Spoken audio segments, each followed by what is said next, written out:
All right, hey guys, this is Daniel, the owner and founder of EduPros USA, your local college admissions expert.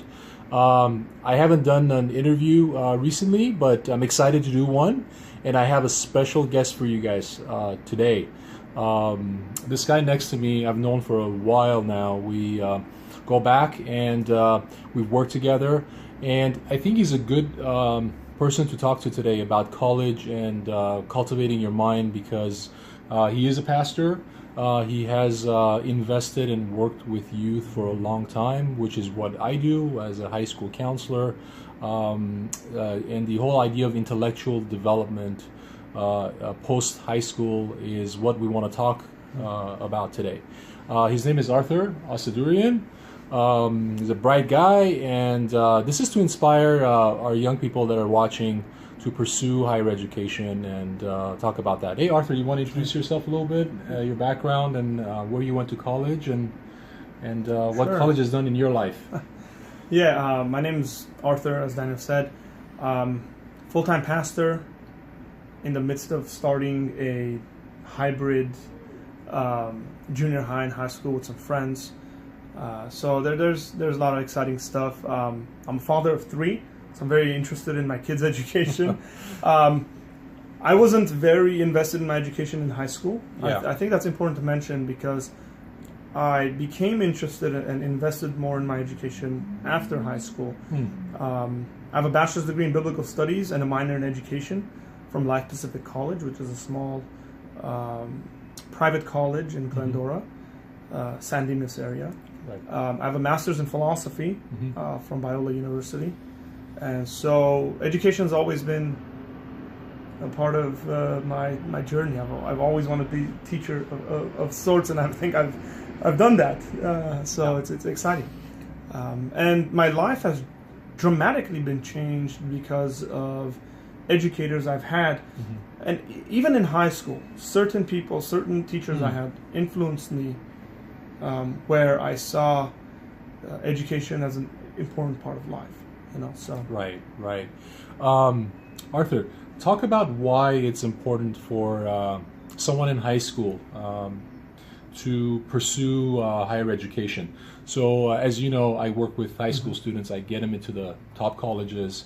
I'm all about cultivating the mind and character. These are things that obviously are close to your heart. As a pastor, you work with youth, you develop them, you help them think well and to think analytically, to think carefully, be able to distinguish right from wrong. And we won't get into the details, but why is it important for students to be excited about moving on from high school and going to college? What does college do in the formation of a young person? Yeah, I guess we would have to talk about what the purpose of education maybe is, right? Okay. Actually, on the board I have written, education is loving the things that are lovely, right? Which we would say is a teleological approach to education. You're assuming but that's a quote, by the way, from, I want to say Aristotle, but it could be Socrates. But the purpose of education is to learn to love that which is, let's say, beautiful. Now, whether those are intellectual pursuits, the arts matter in this, and things of that sort. And I think, like you said, an important part of education is developing character. One of the things in our culture that I think we miss maybe is we think education is just learning a bunch of information. Now, that's a part of education. I've definitely, throughout my educational background and history, I've learned things. Obviously, I've learned information. Sure. Yeah. But one of the things that I think was way more valuable than that, because I can learn that stuff by watching videos and reading books on my own, Right. is seeing mentors, people who, professors I had who influenced me well, who taught me the importance of not plagiarizing. Right? Like one of the things, I had a professor who came into class, his first session, I'll never forget this, and he said, "Hey guys, in my class, when you're writing stuff, don't plagiarize." But he didn't put it in a way like, here's the rule, don't plagiarize. And then he said this. He said, some of us have spent an awful lot of time researching and diving into this material, and all we want is that you give us credit. You're not paying us for it. And I looked at that and I said, man, that's an important lesson in life. Like, give people credit. Yeah. Now that is educational, because what that did is it developed my character, it developed my person, to be honest, right? Intellectual integrity and honesty are things that are beyond just memorize this and do that, right? Right. These are things I learned from interacting with professors I had who portrayed these characters, these values as a person. And so I kind of stuck to these guys. I approached them, I spent time with them. I said, hey, can I have lunch with you? Professor so-and-so. And they were very willing to spend time with me. An interesting thing, I TA'd for a guy my final semester, a basic kind of philosophy 101 class. And towards the end of the semester, he knew I wanted to pursue getting a master's in philosophy. He said, hey, Art, let me take you out to lunch. And we went out and he said, are you sure you want to study philosophy? I said, yeah. And then he said, listen, when we're in school, we're kind of hype, and we want to, we're nerds, and we want to continue it and stuff like that. And then he said, why don't you take a year off? Just normalize your life and think about it. And at the end of the year, if you still want to study philosophy, pursue it. Right. This was like some of the best advice I ever got, which I did it. Yeah, to give you a chance to reflect. Yeah, and to see what your telos is. Yeah, because you're in the school mode. You're like in the mode of studying and writing and developing, and so I did it. I mean, these are points I guess I would say, like, in the timeline of my education, where if I wasn't in higher education, if I wasn't in the classroom setting, whether that was TAing, whether I was sitting under someone learning, I wouldn't have been able to have access to these great minds, great characters. And I would just say, you get that more than, say, just being in school, like high school. You have more access to these things. Right. Now, Arthur, you may know that a lot of students in high school, they're so career focused. So they want to go to business school. A lot of young people will say, I want to study business, right? Oh, yeah. Especially in the Armenian community. But that's a different story. And you want to be doctors. You want to be lawyers. Why? Because the financial compensation is going to be high. So they have this view of the American dream of being wealthy, living comfortably, and all of that, which is okay. It's okay to live comfortably. It's okay to provide your family. But I have a question for you. How much of pursuing in higher education should be dependent on having a good life in terms of the American dream of owning a house, owning a nice car, and how much should be as a result of contemplation as to the subject that you want to study and understanding something that you want to pursue because you have an appreciation for it. As you said, you have a chance to reflect upon a subject that really piques your curiosity, or there is truth in it and you want to pursue it. As I've gotten older, I've kind of realized that it's good to pursue something for its beauty and the essence of what that is. And if the result of that is gonna provide for you a decent life or a good life, then you take it as an accompanying added benefit. But if not, then not to pursue it, because you might not even be excited. You might not even do it with all of your strength and all of your energy. So what do you think about that? Have you counseled young people in that sense? And which one do you think is a better route? Oh yeah, I've counseled tons of students. I think because they come to me, they're juniors, seniors, and saying, hey, in my end, like, hey, what does God want me to do and all this stuff. So what I tell them is, do what you love, right? Like, and this isn't a bright thing I came up with. My first semester in college, I was at GCC. I had a teacher who said this, who said, do what you love, you'll never work a day in your life. Yeah. Right? And I again, here's another higher education kind of thing. And I said, this is good. He's right. I should pursue what I love. I mean, what is it? And the way I put it is, if money was not an issue, what would you do? Right? If you had all the money in the world, what is the thing that you would do? Do that. Right. And be wise. You might turn that into a business. Right? So get your creative juices kind of going. Sure. And go in that area. So I'm all about that. Like, see what it is that you are interested in, that you're not going to get bored of, right? Like, it's like, oh, I want to become a lawyer. Great. Why? And it might be because I love helping people. And I'm like, go for it. If the response I get from someone is because I want to make a lot of money, I'm like, you're probably going to get bored of that very quickly. Okay? Because then what? What's fulfilling to you life-wise is what I'm interested in. And thank God we have the capacity, we have the information, we have the ability technologically to do all sorts of stuff in regards to what we study with. So I want to challenge, I think, people to pursue that which they love, they get a joy out of. Sure. And they're not going to, sit back and say, I spent 9 years studying this, I'm in debt this much, and I'm not very sure I want to do this.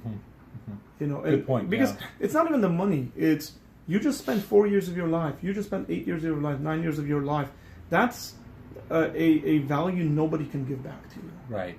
So you want to invest that to the best of your ability. I think that's a great point, Arthur, and that's something to really think about, because a lot of young people, again, are so impacted by the culture and the narrative that culture kind of sets up for them. These prescribed ways of thinking that this will make me happy, this will affirm me, this will make my life easier. But it's not really about that. And when you get into your life and your career as you grow up, because it's all about what carries you through. It's not about that feeling of excitement that you have. It's about investing 4 years of studying something that you're not going to get tired of, essentially, right? Because you're going to be really getting deep into that subject, and you want it to carry you through. You want to have that energy, that excitement to sit down and study. Now, if that's biology, if you want to be a doctor, if organic chemistry excites you, and the periodic tables, you say them out loud when you're sleeping in your dreams, and you're really passionate about that, or if it's philosophy, now, Arthur and I share a common interest in the subject of philosophy. It excites us. We really are interested in it. But it's good to understand what that is, and that's why we try to talk to young people, and I think you do, Arthur, constantly about what is it that excites you, what is it that you like learning, and then translate that into a major area that you will study and that will carry you through. And I think if it is something that is you within your area of interest and strength and passion, then you can make a very good life out of that, and you will live a fulfilling life, and that will also provide a lot of opportunities for you to have a decent career, because that's going to carry you through. Again, this concept of it having the capacity to push you through life and for you to be excited. Do you have any other thoughts about that? Yeah, I would say, I know you work with really bright students, so I've seen the kind of schools that they're looking at and they're getting accepted to and all this. Right. And I think it's important to ask questions like, what kind of a father is this going to make me? Like, you should be asking life kind of questions. Because I'm going to study this, that's great. I'm going to have a great career. Listen, those things are amazing. But if that's going to pull you away from being, whatever your life goals are, I'm just going to, because I'm a new dad, that's in my mind, right? But what kind of a husband or a wife or a father or a friend or a son or a daughter, a leader, a boss? Sure. How are people going to view me? People who work for me after I'm done and my career is good, are they going to love me? Or are they going to want to kind of run through a wall for me because they know I'm interested in their life? Or are they going to wake up in the morning and say, I can't believe I'm going to work under this guy. I want to avoid that guy. Because all those things are going to be formed when you are going through your education. Don't view like, I'm going to go through my education and then those things are going to get formed later. That's not true. They're going to be formed when you're going through them. Right. And so make the proper decisions now as a younger person to impact that kind of a future, because you might end up impacting the lives of hundreds and thousands of people. Right. Arthur, you mentioned about mentorship, how important it is. For a young person in high school, what's your advice for them?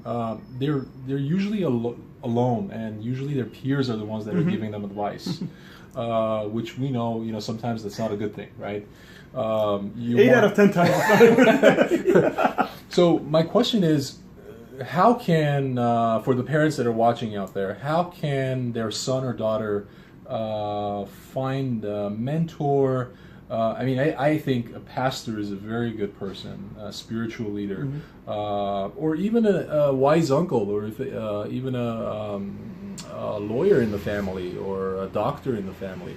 But it's important that you, for parents to encourage their sons or daughters, their kids, to seek out people who have had, who have wisdom because they're older, by the virtue of being older, and having lived this life, that can give them some good wisdom in terms of how life is, and whether, if they're going to pursue a particular profession, maybe seek out people who are doing that profession to get some kind of input on how that feels. And so you can really understand it from the first person's standpoint, rather than this version where it's kind of different pieces of information put together that has given you an idea about something, but you don't really know if that's what it really is. Yeah. What do you think about that? So how does a young person seek out? Who should they seek out and talk to? Yeah, listen, ask around. Don't be timid. Don't sit there and say someone's going to come and want to mentor me. Approach people and tell them to mentor you. Which I have a mentor, and I did that. I approached him and I said, hey, can I spend time with you? Right. Right. Now, if it's a career kind of thing, approach someone and say, hey, can I shadow you? Is it okay if I show up to your job and kind of follow you around and see what you do? Because you might want to do something, and then, because you have kind of this dream version of it, and then you show up and you see what it actually takes to do that, and not want to do it. Now, I went through this personally. I wanted to teach high school level history. And when I was doing my student teaching towards the end of my education, and I started doing my student teaching, and I realized I don't really want to do this. I'm really interested in teaching, but I'm not necessarily interested in teaching in the kind of system that is there at a high school level. Okay. But that was towards the end of it. I'd invested time, energy, and it was great. It was a great learning experience for me. It helped me realize things, but I could have done that just shadowing a teacher, just approaching the school and saying, hey, is it okay if I just show up and pay attention and see what it's like to develop lesson plans? There's tons of people. Just ask around. Yeah, family, friends, whatever it is. Also, you have multiple mentors in your life. Don't have one. Have multiple people who are speaking into the different aspects of your life, because it's just going to be really good for you. Right. That's why it's so important when, as a college advisor, when I'm working with the student in order to get into college, internship and volunteer is part of that package. Actually, universities are very big on extracurricular activities, so things that are outside of the immediate school work that the student does. So if the student wants to be, let's say, a doctor, or they want to be a pre-med, the universities want you to do some level of volunteer work at a hospital, at a local hospital. Or if you want to be a lawyer, maybe at a law firm, and as you said, just shadow a lawyer to see how that is. That's crucial, and colleges are more and more into this holistic review of the student, which about a third of it is the extracurricular activities. So it's not all about your SAT scores, and it's not all about your grades and the curricular rigor, but it's about what you've done outside of the curriculum. So that's the importance of what we're talking about. So you should seek out people who are in different areas of your life, and you should have adult mentors. You should have multiple mentors if possible. Speak to your teacher, but speak to a pastor or a religious leader or a community leader or a professional in a specific field that you're interested in, to get multiple perspectives on what you want to do. I think that will give you more of an information and insight. It will give you more information as you think about the things that you would want to do in your life. So yeah, that's, and it's never too late. it's never too late. Like I wish I had some of this wisdom, like when I was in 10th grade and stuff like that, right? Like I wish there's some people around me that said, hey, you know, you can do this, you can do that, because it just would have helped me. I mean, I don't. One of the things that really bothers me is people waiting till like saying that I'm ready, whatever that means. Listen, you can do this in 9th, 10th grade. Yeah. Yes. You can go shadow people and try different things. See what you're good at. See what you love. I mean, dream for yourself. Right. You know, because again, I might not have had an interest in teaching at a high school level, but I realized I really enjoy working with people one-on-one, and I enjoy because I ask people and shadow. That's part of the reason why I did my student teaching and stuff like, and not student teaching.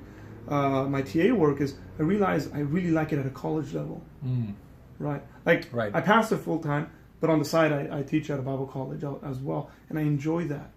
And you could say it's a 1-year difference, but I enjoy it, you know. And I had teachers who were teaching me who taught 3rd grade and then 4th grade, and they loved 4th grade more than 3rd grade. They're like, there's no difference, but there was.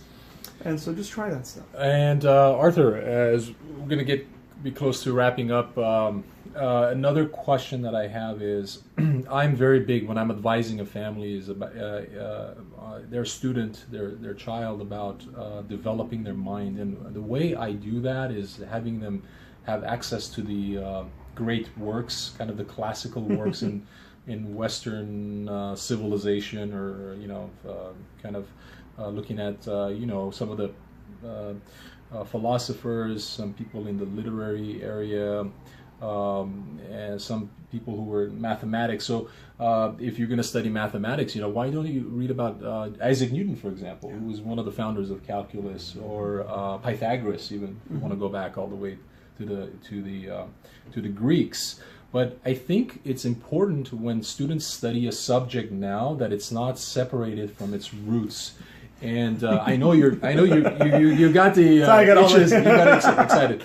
But as a pastor, as an intellectual, as someone who loves philosophy and theology, obviously, can talk about that a little bit in terms of high school age kids and encouraging them to read the Republic, for example, read about Plato, read about Aristotle. What do you think about that? Would that be advantageous to them, reading that in the 9th and 10th grade instead of kind of waiting to go to college, or what do you have to say about that? Should we be reading this stuff in the 7th, 8th grade? In my opinion. Amen to that. Again, I wish that I read more in my developmental stages, and I read good stuff. Right? Yeah, there is there is bad stuff. Right, just because it's written down in a book doesn't mean it's good. Right, there is bad stuff. I would say try to the best of your abilities not to compartmentalize, and realize that life is more integrated and education is more integrated than you might have thought. Right, if you're studying science, realize there's a philosophy of science. And my philosopher side is going to come out here. There's a philosophy of anything you want to talk about, including religion and theology. Have a foundation. It's just going to be for your own good, right? Don't just think subjects are just hanging in midair without a foundation. It's going to hurt you. So read wide and read well, and understand how historically we've come to where we are. One of the kind of, maybe this is the arrogance of the modern Western man, is thinking we have stuff all figured out, and people long ago didn't know what they were talking about. Right? And I'd say, no, our society is built on the back of these individuals. Listen, Aristotle said a bunch of stuff that was really off, but you try reading the Nicomachean Ethics, you're just going to leave being a better person and understanding things at a better level. Not everything he said was good, but that's okay. That's a part of the wisdom of education in regards to learning. I'm going to kind of eat the watermelon and throw out the seeds. Here's stuff he said that's good, and I know I actually had to decipher that. I know how to discern that stuff. Yeah. But you can only do that in reading well. I took a class in college I took 2 great books classes, as a matter of fact. And so I'm a factual reader. I enjoy reading autobiographies, biographies, and I also enjoy reading just like technical stuff. What I don't really enjoy reading is novels and stuff like that. But I read a book. I read The Hobbit, and it really got me going because it was a rich kind of literature, right? And so after that is when I started reading like the Three Musketeers, right? After that is when I looked at, C.S. Lewis's works, right? Where they're novels, but they get your creative juices, your kind of literary juices going, where you just read for fun, but there's rich meaning behind these things. And it was great for me to be introduced to that. Or else I would have just read factual stuff, historical stuff, which is what my natural inclination is. And so, yes, introduce people to the great Western works, and even East. There's tons of Russian stuff. Leo Tolstoy. Yeah, Dostoevsky. Right. It's just going to be good for you. Yes. It takes time, and listen, you don't always necessarily have to be reading. I'm a slow reader. Audiobooks help. I enjoy, like, we live in Los Angeles, and so we're on the freeway and in traffic a lot. Listen to some of these things. I actually just finished the audiobook. This is more on the theological kind of / philosophical, by Athanasius on the incarnation of the Word of God, and I did the entire thing audio, and on my drives, just put it in my car and listen to it. Yes. So there's a good in that too. Good. Yeah. So expose your kids, your students need to be exposed to a wide wealth of wisdom that has existed historically, and that could also give them ideas about the things that they like, because these authors, even especially in the history, authors were well-rounded. They wrote about different subjects. Now they're more specialized, but back then, Aristotle wrote about everything, ethics, science, life, and all of those things. So the further back you go, you'll find that the authors just deal with so many different things. And the human experience stays pretty consistent. So you can learn a lot about the things that they've had to say and apply them to life today. Arthur, this has been really cool. I've learned a lot and gained some wisdom. I always enjoy talking to you. It's good, and I hope this is a special treat for you guys. Again, EduPros USA is the company that I have, which helps students get into college and everything from the beginning aspects of it to the end as a 9th grader, and then writing your essays to get into college. So, and then all about developing your mind, your heart, and helping you get to where you're going to have a bright future in life. So again, I want to thank you for joining me, my special guest Artur Asaturian. And thank you guys for watching. God bless. Talk to you later. Bye.